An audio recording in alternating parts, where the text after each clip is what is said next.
Well, hello. Welcome back, question mark, to my fashion corner, an actual corner included.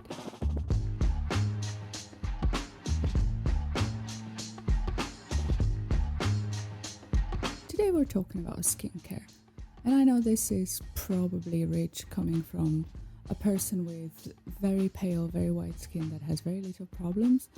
But you know what? Us basic bitches do deserve representation. So the backstory and the short story, hopefully, I went on holidays and I wanted to buy some Asian skincare. You know, Korean skincare has excellent street cred. And I feel like about a year after the initial hype is a good time for me to get on board. That's usually how long it takes me. So this summer I got a couple of things and I've been using them ever since, and I want to share that with you lot, because what if you, like myself, have normal to dry skin and not really a target market for majority of the skincare, but still want to try new things. And it was fun. So the way I went about this purchase, I'm not really excellent when it comes to skincare. I usually see people talking about it, then I think about it for 9 short months, and then I buy it based on the reviews that come like 9 months later. If anyone is still talking about it, if someone is still talking about it, that's probably a good sign. People just buying skincare and then reporting after 2 weeks, like, I'm sure that you saw some immediate effect, but it's the long term that counts, especially on a skin like mine that is just bland and boring and nothing really happens. So how do you really know that it's working on you and that's keeping your skin the way it's meant to be, right? The way I went about these purchases was just essentially having a phone browser open with like about 5 different tabs of top 10 Asian skincare, top 10 Korean skincare things that you need to try. And we went to this big shopping center and I tried to look up as many things as I could and then bring them back here. Spent a lot of money, gifted a big chunk away, and the rest that was for boring white skin, that I've been using that, and that's what I'm going to share with you today. I live an exciting life, I know. I also recognize that these brands or these products are not necessarily cheap. Again, I don't really hoard skincare. I don't have that much. What you see now is essentially what I'm using, barring Ole Henriksen cleanser that I've had forever now. I buy like one a year, and a different day cream that has, I think, SPF 15 on it. That's a Clinique moisture cert. But yeah, what I got now, and my micellar water. I do have my micellar water. I tested a bunch of, they're all the same, so it really doesn't matter what brand you buy. I think the point I was trying to make is that I know these are expensive, but I just don't have anything else. Like, I'm not trying to make myself go bankrupt by buying cheap stuff way too often. So I'm gonna go ahead and start talking about this. By the way, I brought over a plant so that it doesn't look pathetic, because my sleeping arrangements are very Spartan. I like an empty bedroom. So I brought over a plant that normally doesn't live here, and I felt like you should know it. Consulting my notes, I will be going through this in chronological order as you use it. I didn't get a cleanser. I'm using a cleanser, to be fair, but I use it like 2-3 times a week. I don't really wear a foundation, and I don't care what you think, but if I use too much cleanser, it's just making my skin way too dry, and then I have to overuse the other products like serums and day creams, and I feel like that's just redundant and not necessary. So most of the time I just wash my face in the shower with, some soap, and then take care of it with these products. So I've been trying these since, when did I get back? August, and it's been great. So starting with the big one, it's actually called the Big Toner, CICA Green Derma Mild Cica Big Toner, that is meant for daily care and for moisture. Hopefully editing Linda is using some B-roll footage. It was created for daily use, and it's a toner, so it's meant to be used after you clean your face. I am absolutely obsessed with this thing. It smells so nice. It's got this milky white texture. It's very liquidy. It's not jelly, not oily, which, typical for a toner. and it smells absolutely stunning. I love the way how it smells, and I am looking forward to every evening, every time I use it, to sort of like get that smell on me, and then I just like brush my teeth and do the things and just enjoy the smell. It's fantastic. It's really light. It's really nice for your skin. If you're in the market for a new toner, I forgot to say this. I looked up the prices on the internet because obviously I got it abroad and I wasn't really able to.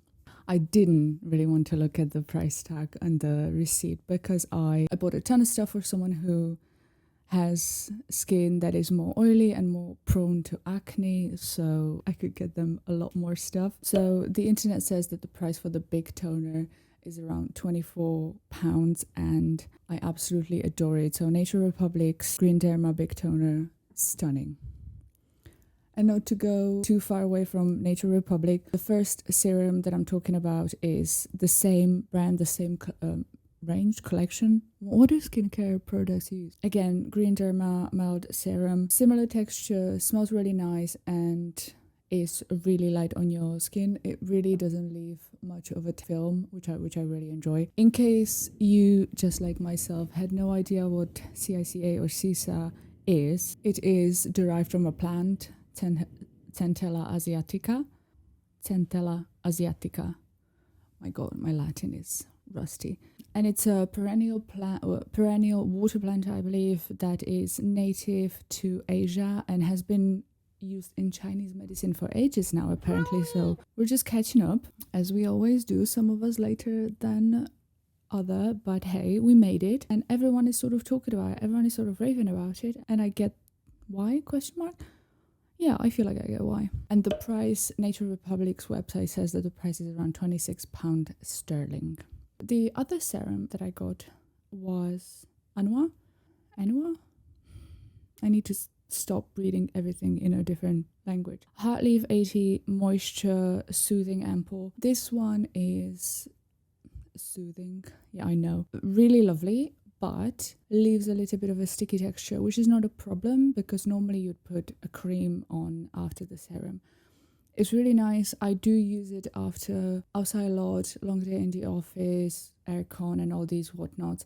If I feel like I want to be a little bit more cautious about my skin, I go for this one and not the green one. The Anua serum, it goes anywhere from 20 to 24 pounds sterling.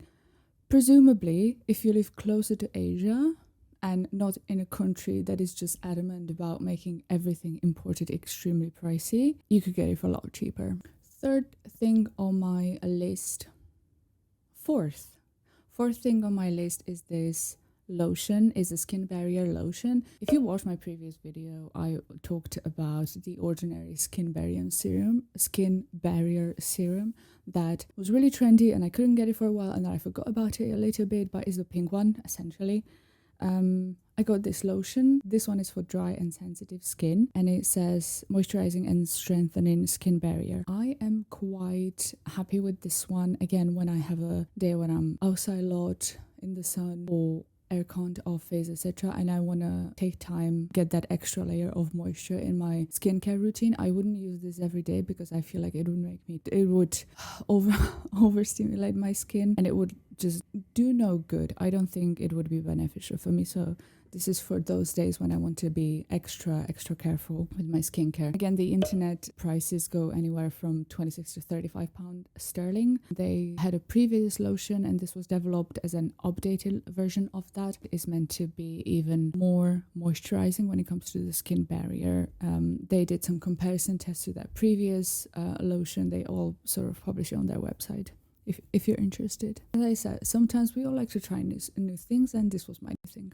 Next up, face cream. So I normally, so I have this thing where I try to make sure that my day cream includes SPF so that I don't have to sort of keep in mind to put on SPF if I go outside. Summertime is a little bit different, or like sunny days, because I would normally put just like regular lotion so that it's higher in SPF. So that really depends on what the rest of your skincare is built like. But this cream that I got does not have SPF and I still am enjoying it quite a lot. So this is Anua Heart Leaf Intense Calming Cream. It is super nice. Is unscented, which I love. It is really light. Has this tiny little spatula. Again, we're gonna be all rooting for editing Linda doing some B-roll. It has this tiny little applicator if you have long nails or you just don't like to touch your product. I know there is a lot of discourse out on the internet that you should not be. We're all but people, you know. Sometimes you just cannot be everything that the World Health Organization wants you to be. This cream, really happy with this one. It is really, I feel like it's calming. It could be placebo, but I do feel like my skin feels a lot less red and just calm, which you can appreciate that from a calming day cream. Two more things that I've got to talk about are obviously lip balms, because I have a problem with lip balms. And I don't think these are like extremely new or extreme news to anyone. I'm just late to the party. I got this one, Neige. We got them in different flavors. I've got the grapefruit one. We also have the berry one. It is absolutely stunning. It comes with this adorable little spatula applicator that is just so tiny. I can't. It's just adorable. I love it. I love it even without the applicator, but the applicator certainly helps. It is really potent. It is really, really heavy. Not heavy in the sense of like weighs heavy on your skin, but it is really potent. The recommendation is to apply generously for the night, and I'm certainly following those directions. It just feels extremely nice on my lips. I suffer quite a lot. I get chapped lips, broken corner. I get a lot of sores, etc. So keeping my lips hydrated is actually a big deal for me. Because my ancestors spent so much time just walking as north as possible and then invading a different island when they were bored with their own. Obviously, I got no lips, but it still is such a problematic thing for me. I can't even. Again, we're all but people. And the last thing I got during an overlay at the airport. I love a good airport purchase. It's Sulwhasoo. I need to be better. It's a tinted lip balm. Listen, I don't know what to tell you. You know, I have a problem with lip balms. You know, I have 1,000 of them and I'm using them all, okay? So I feel like I should be given a little bit of grace for that. This lip balm comes on a super funky case. This is a color Peony. I couldn't really find UK or European website to check the price. I saw that some of the retailers imported for about 31 pounds sterling. It's great. It really is. The color is extremely potent. It feels nice. I like the funky case. It's magnetic, so it closes with a snap, which is extremely useful in a big tote as a handbag. So I'm super happy with this one. I wish I could get it somewhere closer here and I didn't have to go abroad to get it, at the airport. But hey, we all make sacrifices in the first world problems division. That's it for me. Extremely short and sweet today. Thanks for entertaining Plant and I. We really appreciate you being here. If you haven't seen my video about Naomi Scandal, go watch it. And if you're interested, there is a video about John Galliano coming up. So if you're interested in a backstory to a backstory, make sure to subscribe so that you do not miss that video. That felt awkward, but I've learned that I'm supposed to say it. So I'm saying it. Anyway, it was great having you here. Thanks for stopping by.